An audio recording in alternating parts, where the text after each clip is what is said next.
Hey guys, welcome to my channel. This is Latin Delta FPL with Fantasy Premier League content for today. Today, I will discuss the balance of game week 1 and a few notes to take from those games and players to keep an eagle eye on. And after taking a look at some games, we can definitely start with the first game that was very exciting. Liverpool versus Leeds. You can tell that definitely Leeds team, it's no joke. They came to play and they made the champions struggle. Everybody thought Leeds was just gonna get trashed down by Liverpool. Liverpool was squeezed by the last minutes with a win of 4-3, where uh, Alexander Arnold was heavily exposed. Van Dijk, shambles a defender. He had a bad night, even though he scored, but he had a bad. For me, he had a bad game. And Van Dijk has been having a few mistakes, so that's a little rare. But honestly, now we got to the pick on the fantasy. We predicted that Salah was gonna have penalty duties, and he did. Not only he had two penalties, as we predicted on the channel, and he had a hat trick in this game, as Liverpool went on to win 4-3 on this game. And believe me, my reflection for this game is definitely that Leeds is no joke. Leeds came to play to the Premier League. Loco Bielsa has strategies. They're up tempo, try to match in some ways to Liverpool. They were pretty good. If they were this good against Liverpool so far, I think they're gonna be a top 12 team and it's gonna be a comfortable middle table finish. Don't count Leeds out yet. They have a few odds to take a look at, but I feel that we need a little bit of more of the players to see which assets can definitely stand out. But it was a very interesting game. For me as a neutral, 4-3, lots of goals. That was great to watch. Now our next game. What was our next game? Spurs and Everton, also known as James Rodriguez debut, JR19, putting on a show, displaying what he knows has possession of the ball, showing up his passing range ability, switching fronts from 30, 40 meters out like crazy. Uh, Definitely, you could see the Spurs team was not prepared for the Ancelotti strategies in their revamped midfield. For me, it is the start of a new dawn, the start of a new era for Everton. Their midfield completely looks different from last season. You know, Davis struggles with that. Please, not anymore. You could see the Corey, box to box beast. Allen, he's a defender's dream, trying to build up from the back. Interceptions, defensive awareness, up tempo, shielding the ball. The guy was just great. For me, of course, I go with my homeboy James Rodriguez, but Allen and Dokore did all the dirty work in the midfield, and believe me, their midfield is gonna be the one to watch this season as they go up in front. And now once you go recover the ball, you go have playmakers like, Sigurdsson, and I'm sure that Andrew Gomes will definitely love to play with someone of the quality of James Rodriguez, good on the ball, passing, and even though he got a little fancy with a flick over the Spurs player, man, you can still James Rodriguez quality, his passing range, 40 meters out, so many passes to Richarlison and Lucas Digne, you can tell he was just moving the entire like place on the midfield, and I like that. Coleman, for me, surprised did a lot of cover for him. So it's definitely good to see that James Rodriguez, think about it, he only has 1 week. He was coming off a plane, and this Everton team already looks different. Like it's so crazy how once you have one player that can elevate your team's level because he has so much quality. Because now everybody's gonna be, man, I better step up on my training or I'm not going to play. That's what James Rodriguez is doing for this team. And I'm sure Sigurdsson is in trouble. He's going to look at his shoulders like, dude, I'm gonna lose my 10. Gonna lose my 10 shirt next season. He hasn't stepped up to the plate. So I'm sure this Everton team will definitely keep winning. For me, they'll definitely keep improving. And for me, as a bold prediction, they're gonna be a Europa League team. This team looks amazing for me. Top six, top seven is definitely a future goal that they can make, but they cannot concede points against weaker teams on the lower tables, on the lower side of the table, and especially they need to win against Spurs, Leicester, and Wolves. For me, as direct competition in those games. They really need to earn points in against the top four as much as they can if you want to go to a Europa League spot.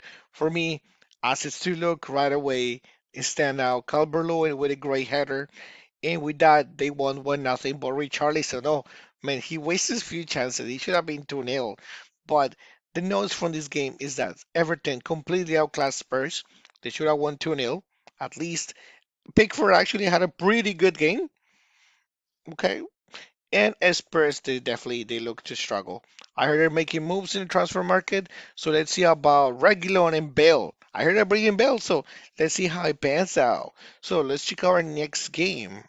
Our next game is going to be our Arsenal and Fulham debut.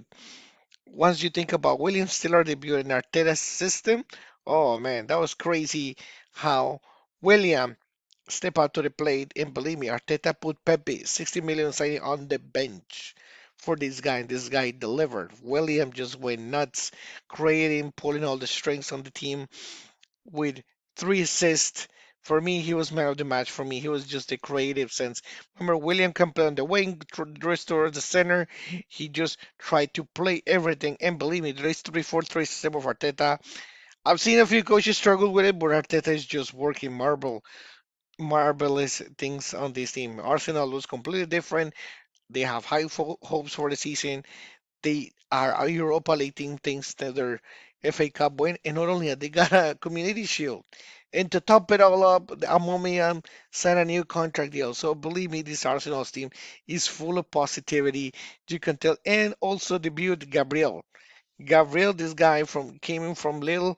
He turned out a lot of teams just come to Arsenal, and I'm sure that whoever brought this guy in, he'll definitely know what he's doing. His qualities are coming out.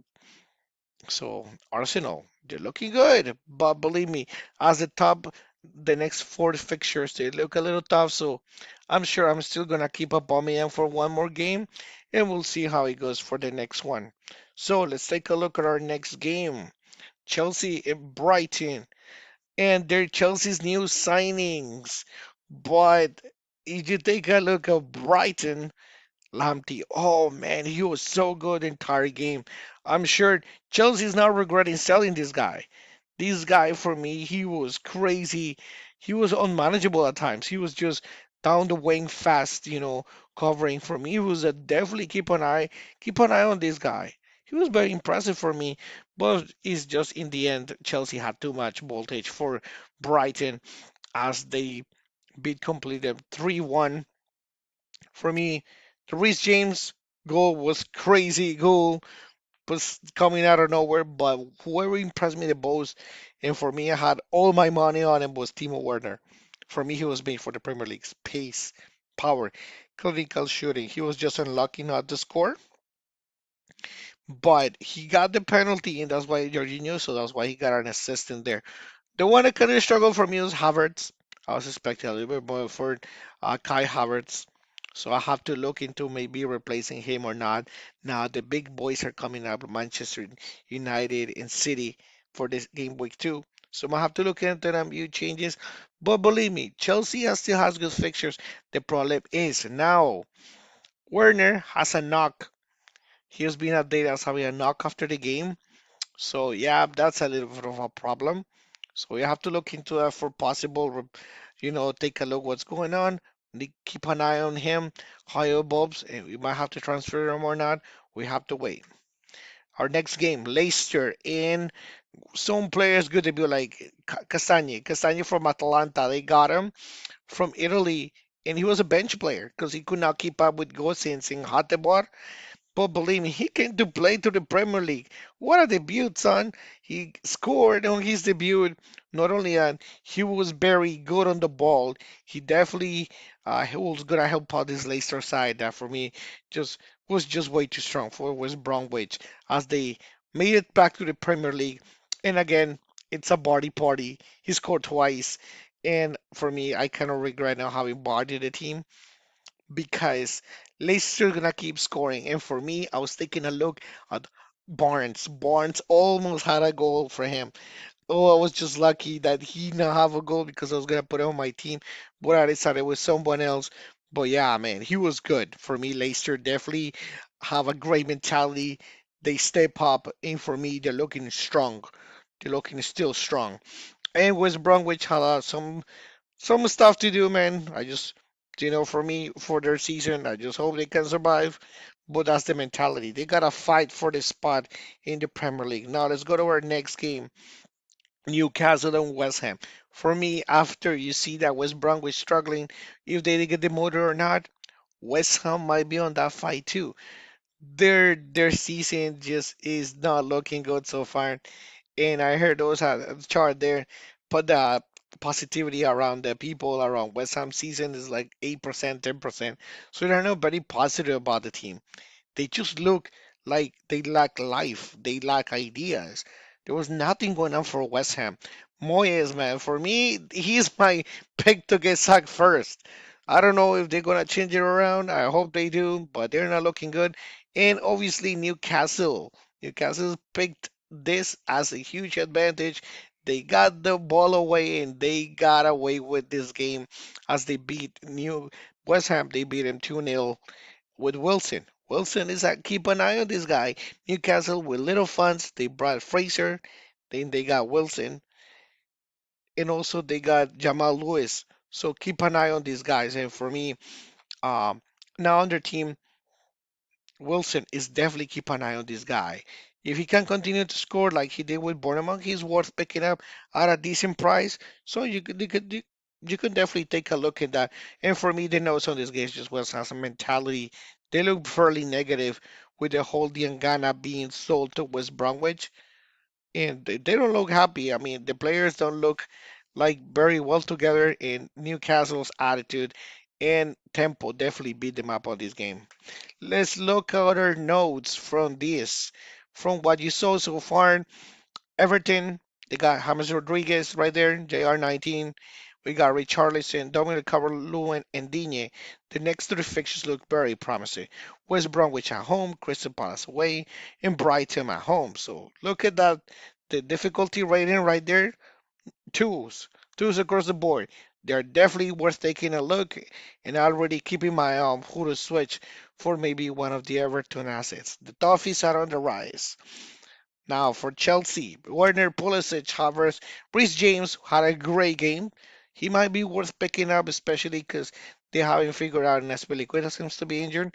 If Reece James can keep this form, I'm sure he'll nail that right back spot and keep working towards making this new revamped Chelsea team. Crazy though because they have Liverpool next, and it's not gonna be easy. I just hope Werner doesn't get injured that much, but believe me, for me, I might have to take Havertz out. But after that, they have pretty good games: West Bromwich, Crystal Palace, and Southampton. To finish out my notes, we have Newcastle, Wilson. They have Brighton at home, which was not easy. These guys, you know how they play. They play on set pieces, but I'm sure Newcastle have a pretty good chance against them. Tottenham, still looking dubious, still looking not so good. But let's see, Burnley at home, that's not bad. Manchester United, that's a home. That's gonna be a really tough game. But if you look past that, you look game win 6, 2-11, 2-14. They play teams that are not even don't be 3 or 2 on the difficulty rating. So for me, as a long shot, it's definitely worth a look keeping an eye on Newcastle assets like Wilson, Hendrick. Why not? All in Gucci May, Alain San Maxima. This guy man has crazy skills. So on the long term, he's worth a pick. I have it on my team. I'm still deciding if I want to keep him or not, but they're definitely worth taking a look into that. And Jamal Lewis, for me, he had a pretty good game. He was promising in there. And, taking a look into these details. Now, after this game, I am going to say stay away from West Ham assets. They don't look so good. And with that, that finish is going to be our entire details for today. Hopefully you like this video. You can always comment, leave a like, and subscribe. I appreciate your help and good luck with your FPL season. This is Latin Delta FPL. I'm out.